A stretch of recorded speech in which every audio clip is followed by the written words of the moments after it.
दोस्तों नमस्कार, मैं आपका दोस्त मनोज कुमार मिश्रा, एक फिलोसोफर और एस्ट्रोलॉजर। मैं आप सभी लोगों का अपने YouTube channel astro aura world में हार्दिक स्वागत करता हूं और आप सभी लोगों से ये रिक्वेस्ट करता हूं कि अगर आप लोग अभी मेरे चैनल पर नए हैं तो चैनल को जरूर सब्सक्राइब करें।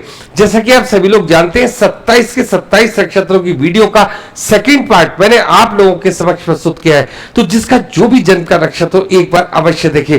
और अगर आप लोग अपने जन्म के नक्षत्र की पॉजिटिव ऊर्जा से जुड़ना चाहते हैं तो चैनल को ज्वाइन अवश्य करें। ज्वाइन करने से पहले आपको चैनल को सब्सक्राइब अवश्य करना होगा। आज हम लोग चर्चा करेंगे मिथुन लग्न वालों का ये जो जुलाई 2024 का महीना है गोचर के हिसाब से किस प्रकार की ऊर्जा लेकर आ रहा है।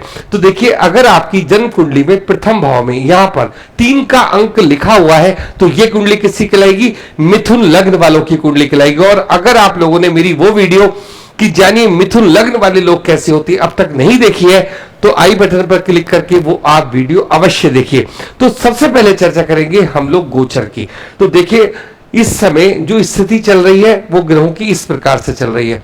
लेकिन 8 तारीख को सबसे पहले शुक्र मिथुन राशि से निकलकर कर्क राशि में चले जाएंगे। उधर मंगल 13 तारीख को मेष राशि से निकलकर आपके वृषभ राशि में चले जाएंगे।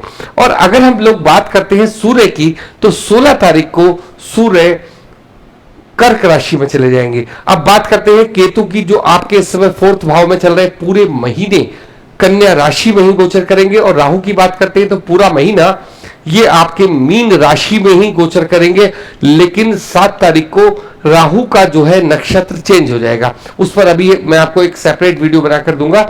लेकिन इसके अलावा बात करते हैं हम लोग शनि की, तो शनि पूरे महीने आपके 9th हाउस या कहें अपनी ही राशि में चलते रहेंगे, कुंभ राशि में। तो ये टोटल स्थिति होगी हमारी ग्रहों की। और अगर हम बुध की बात करते हैं तो बुध 20 तारीख को कर्क राशि से निकलकर कहां जाएंगे? लियो राशि यानी सिंह राशि में आ जाएंगे। तो ये गोचर की स्थिति है। अब हम लोग बात करेंगे डेट वाइज प्रेडिक्शन की। तो 1 तारीख, 2 तारीख, 28 और 29 ये आपका गुड टाइम है। बात करते हैं 3, 4, 30, 31 खर्चे वाला समय है। 5 और 6, 20 और 21 लव एंड रोमांस का टाइम भी है।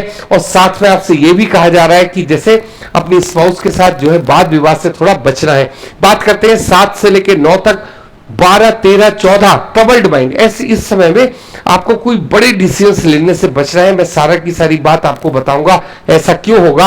अब बात करते हैं 10 और 11 की, और 24 से लेकर 25 तक के समय की अपने छोटे भाई बहन से थोड़ा सा वाद विवाद से आपको बचना है। 15 से 16 बच्चे क्या कर रहे हैं इस तरफ ध्यान देना है। 17 से लेकर 19 तक शत्रु पक्ष आपके ऊपर हावी होगा। और 22 से लेकर 23 तक हेल्थ इश्यूज का बात समझ में आ रही है। अब देखिए, हम लोग चर्चा करेंगे लग्न के हिसाब से। तो सबसे पहले बात करते हैं लग्नेश की। तो देखिए, लग्नेश हमारा कौन है? बुध। और इसको 2 भाव का ये मालिक होता है, एक तो लग्न का मालिक है और दूसरा हमारे 4th हाउस का मालिक है।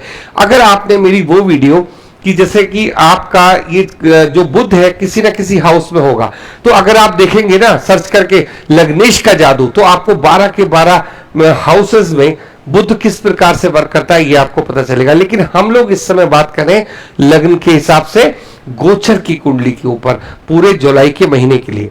तो देखिए, सबसे पहले आप ये देखो कि आपका जो लग्नेश है ये 20 तारीख तक कहां पर है? हमारे कर्क राशि में। तो लग्नेश का संबंध किससे बना है? सेकंड हाउस से बना है।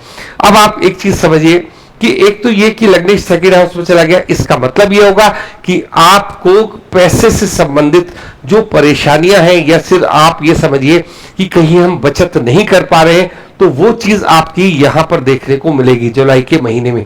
आप जो भी कमा रहे हैं उसका कुछ हिस्सा आपको कहा जाएगा? बचत के हाउस में जाएगा, या लॉन्ग टर्म शेयर इन्वेस्टमेंट में भी आपका वो पैसा लगेगा। अब देखो, आप पहले हाउस की अगर हम लोग चर्चा करते हैं तो यहां पर कॉम्बिनेशन बना हुआ है सूर्य का और शुक्र का। सूर्य देखिए मालिक है आपके 3rd हाउस के। और अगर हम शुक्र की बात करते हैं तो ये तो 12th हाउस के मालिक है और एक हमारे 5वें हाउस के मालिक है। तो देखिए, इसमें क्या है, कि यहां पर जो संबंध सूर्य और शुक्र का बना हुआ है, तो खर्चा किस चीज पर होगा? बच्चों की फीस जमा करने पर होगा। वो कहीं पर भी अगर ये सोचते हैं कि मुझे कोई बड़ा इन्वेस्टमेंट करना है, किसी बिजनेस से संबंधित कोई इन्वेस्टमेंट करना है, तो आप क्या करोगे? बच्चों से संबंधित जितने भी खर्चे इस पूरे महीने में आप देखोगे कि आपका 10 जून तक कहीं ना कहीं कुछ ना कुछ इन्वेस्टमेंट उनके ऊपर होगा। इसके अतिरिक्त आप अपनी खुद की इच्छाओं के ऊपर भी बहुत सा पैसा खर्च करोगे। मतलब जैसे आप अगर ये चाहते हैं कि आपके पास गाड़ी नहीं है, तो आप गाड़ी खरीदना चाहोगे। इस तरीके की आपकी जो इच्छाएं हैं उनके ऊपर आप खर्च करोगे, पहली बात। दूसरी बात, ये जो कॉम्बिनेशन आप देख रहे हो सूर्य और शुक्र का, देखिए ये कॉम्बिनेशन क्या है कि 7th हाउस को भी ये देखता है।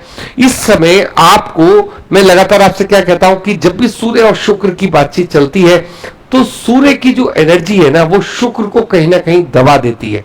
इसका मतलब ये होता है कि यहां पर जब तक शुक्र और सूर्य का आपस में तालमेल है, आपको क्या करना है? अपनी स्पाउस का ख्याल रखना है। मतलब ख्याल रखना है, कुछ ना कुछ उनके ऊपर खर्च करते रहिए। ख्याल करने का मतलब केवल ये नहीं कि हम केवल बातचीत करें, आप कोई गिफ्ट दीजिए। इस तरीके की चीजों से आपको उनको प्रसन्न रखना है। मतलब शुक्र को एक्टिवेट रखना ही रखना है।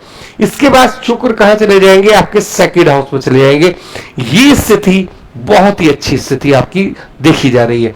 अब हम लोग बात करेंगे, देखिए आपके 2nd हाउस की। 2nd हाउस का मतलब है कि वो पैसा जो कि हम बचत के रूप में रखते हैं, एफडी के फॉर्म में रखते हैं, या लॉन्ग टर्म शेयर के रूप में रखते हैं, ये वो हाउस है। हमारे कुटुंब का हाउस भी है, और हमारी वाणी का हाउस भी है, या हमारे संस्कार का हाउस भी है।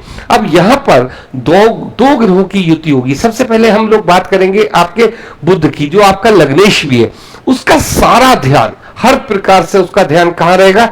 कि जो भी हमारा 4th हाउस, जो आप घर पर अगर कोई वर्क करते हो, जैसे बहुत सारे लोग जॉब करें अपने घर से ही जॉब कर रहे हैं, तो काफी अच्छा पैसा कमाएंगे। दूसरी बात यह कि जो लोग इस समय बिजनेस अपने घर से कर रहे हैं, उनका भी एक बहुत अच्छा समय देखा जा रहा है। जैसे ही शुक्र 8 तारीख को वहां पर आएंगे, तो ये आपके लिए एक बहुत बड़ा परिवर्तन लेकर आएगा। ये समय आप लोग अपना खर्च कहां करोगे? अपने वैभवता के ऊपर आप खर्च करोगे। बात करते हैं तीसरे घर की, तो इसका संबंध किससे बना है? लग्नेश से बना हुआ है।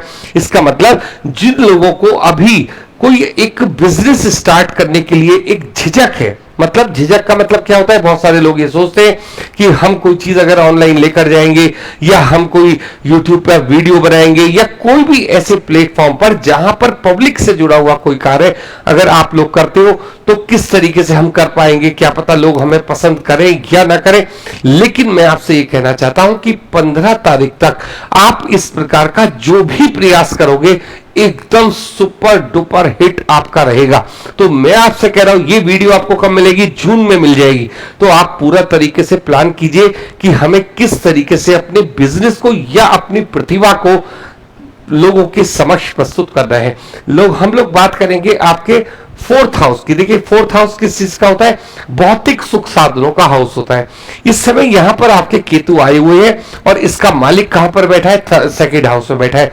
तो ये आपको क्या बना रहा है? कंजूस बना रहा है। कंजूस बनाने का मतलब, जैसे आप लोग, जैसे आपका एक जीवन यापन है, जिस तरीके से आप चाहते हो कि चलो मैं यहां भी खर्च करूं, इधर घूम कर आऊं, लेकिन केतु वहां पर काम क्या कर रहा है? कैंची चलाने का काम करता है। मतलब आपको क्या दिखाता है? अरे साहब ये तो फालतू का खर्चा है, हम इसमें नहीं करेंगे। देखिए मानसिक सुख शांति, या हम लोग कहते हैं भौतिक सुख साधनों का ये जो घर है, अब अगर आप इसके ऊपर इन्वेस्टमेंट नहीं करोगे तो कब करोगे? मेरा कहने का मतलब है कि हर व्यक्ति को जिस तरीके से ग्रह दशा मिलती है, वो उसके अकॉर्डिंग वर्क करता है। जब बुध का संबंध, मतलब 4th हाउस के मालिक कहां बैठे? 2nd हाउस में बैठे, तो वो आपको पूरी की पूरी परमिशन देते हैं कि आपको जो भी चीजें चाहिए आप उनके ऊपर खर्च कीजिए। मतलब कुल मिलाकर आप अपने मन को प्रसन्न रखिए। दूसरी बात यह है कि माता जी का आपको बहुत ज्यादा ख्याल रखना है। ख्याल रखना है किस सेंस में? देखो, आप क्या है, अपना सारा समय बिजनेस, सर्विस, इन चीजों पे लगाते हो, लेकिन अगर थोड़े से 2 मीठे बोल अगर आप अपनी माताजी से बोलते हो तो क्या होता है, 4th हाउस में जो आपकी जो प्रॉब्लम्स है ना, जो लगातार आप सोच रहे हो कि हम इसके खर्चे कम करें, देखिए खर्च कम करने से आपका काम नहीं बनेगा। क्यों? जहां पर आपको खर्च करना है, आप अपनी इच्छाओं को कम करके काम को नहीं कर सकते। इसलिए हमें क्या काम करना है, थोड़ा सा अपनी माता जी के साथ समय व्यतीत करना होता है। अब हम लोग बात करते हैं अपने 5th हाउस की। मालिक कौन है? शुक्र। बैठे कहां पर है? लग्न के साथ बैठे, मतलब लग्न में इस समय शुक्र बैठे हुए। इसका मतलब क्या है कि देखिए, अगर हमारे बच्चे थोड़े बड़े हैं तो उनका कहीं ना कहीं कोई ना कोई ऐसा उनका जो अट्रैक्शन है वो थोड़ा प्यार के प्रति होगा। अगर आप इस तरीके की एज से गुजर रहे हैं तो आपका भी जो सारा अट्रैक्शन होगा कहां पर होगा? 5th हाउस की तरफ होगा। ये बात मान के चलिए। उसके बाद अचानक आपको ये ख्याल आएगा कि भाई मुझे तो बहुत सारा पैसा कमाना है, क्योंकि आप कौन है? मिथुन लग्न वाले लोग हैं। मिथुन लग्न वाले लोग कहीं पर भी किसी भी जगह अटकते नहीं है। मतलब अटकने का मतलब काम को लगातार जारी रखते हैं। और काम को लगातार जारी रखने का मतलब क्या है कि अपनी इच्छाओं को पूरा करते रहते हैं। ये इनकी खास बात होती है। अब हम लोग बात करेंगे आपके 6th हाउस की। मालिक कौन है? मंगल।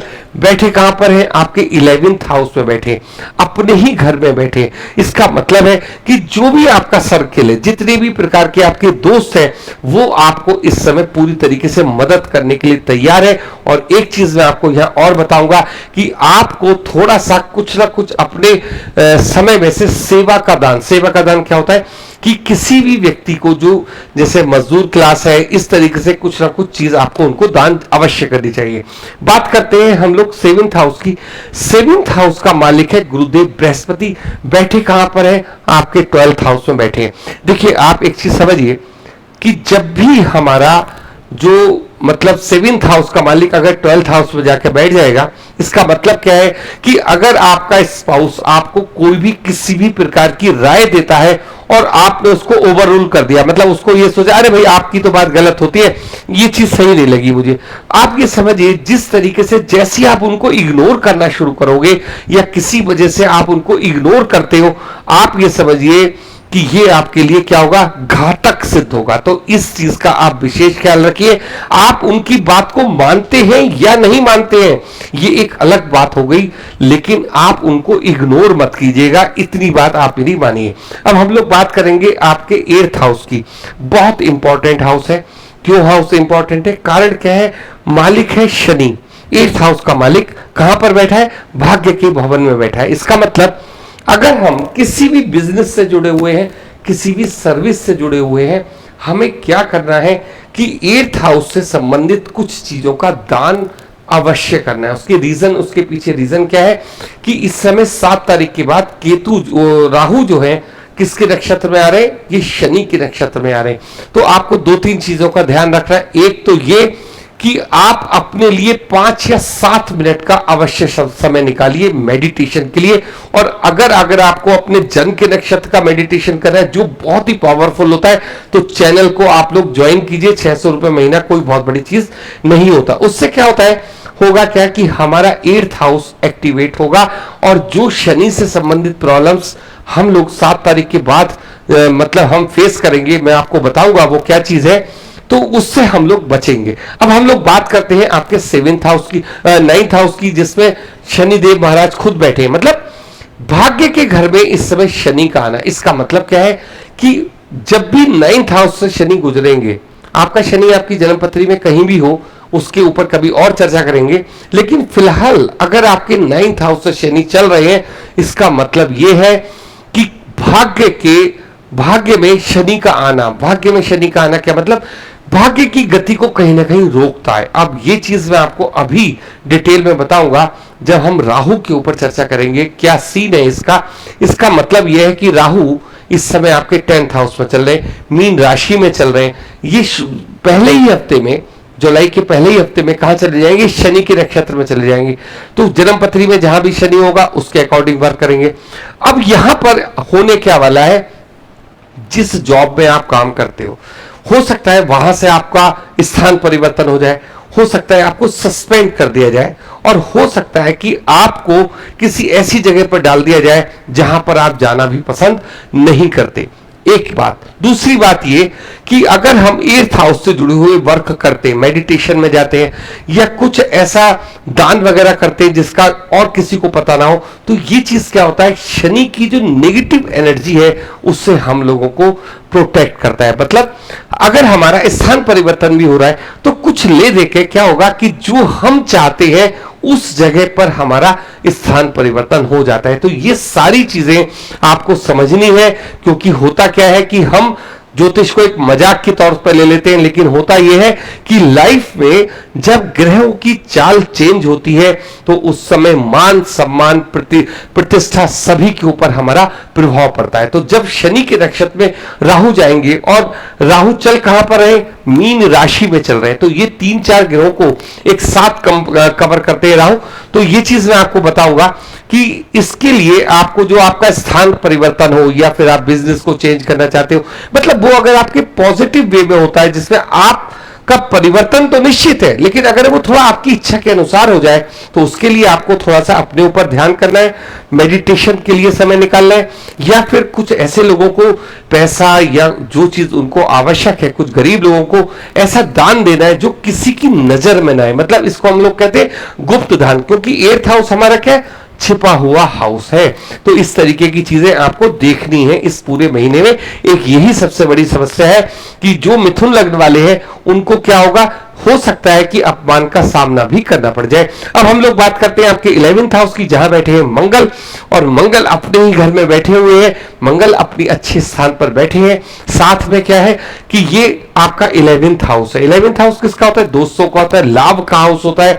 अब लाभ के हाउस से मंगल का आना और अपने ही घर में बैठना तो आपके लाभ को प्रशस्त करता है। एक चीज समझिए, और 1 2 3 4 इनकी निगाह चौथी दृष्टि कहां जा रही है, बैंक बैलेंस पर जा रही है। इसका मतलब चौथी दृष्टि जहां जाती है मंगल, वहां पर क्या करते हैं, थोड़ा खर्च कराते हैं। तो आपका जो, मैं लगातार ये बात कह रहा हूं कि अगर कुछ खर्च करके भी आपको अपनी जगह पर मिलती है, अगर आपका प्रमोशन भी हो रहा है और पता चला कि ऐसे स्थान पर आपको भेजा जा रहा है कि आपको लग रहा है मेरा तो डिवोशन हो गया, तो इन सारी चीजों से बचने के लिए थोड़ा सा आपको अपने 8th हाउस पे वर्क करना होगा। अब हम लोग बात करते हैं आपके 12th हाउस की, जहां पर कौन बैठा है, गुरुदेव बृहस्पति बैठे हैं।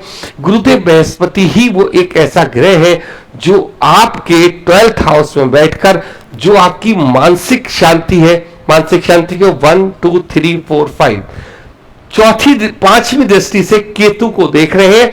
मतलब जो हमारी मानसिक शांति है उसको संतुलित करने का कार्य यहां कर रहे हैं, और 7वीं दृष्टि से रोग ऋण शत्रु को ये क्या करें, डिस्ट्रॉय करें। तो ये एक अच्छी पोजीशन पर बैठा हुआ ग्रह है गुरुदेव बृहस्पति, जो आपको सपोर्ट करेगा। तो अगर ऐसी स्थिति कोई बैठती है तो थोड़ा सा विचार कीजिए, 8th हाउस से संबंधित दान कीजिए, और अपनी जो आपकी डिजायर है, जिस ढंग से आप परिवर्तन चाहते हो उस तरीके से परिवर्तन करने का पूरा मौका आपके पास पूरे महीने रहेगा। जिन मिथुन लग्न वालों को इस समय जैसे मैरिज से संबंधित कोई बात आ रही है कि मैरिज नहीं हो रही, तो ये महीना उनके लिए अच्छा साबित होगा। दूसरी बात हम लोग करेंगे जॉब से संबंधित, तो ये जो समय है 13 तारीख तक, अगर जिन लोगों को अभी जॉब नहीं मिली है तो उनके लिए ये जॉब का भी बहुत अच्छा कॉम्बिनेशन रहेगा 13 तारीख तक। तो आप लोगों ने इतना समय दिया उसके लिए बहुत बहुत धन्यवाद। आज के लिए इतना ही, थैंक यू।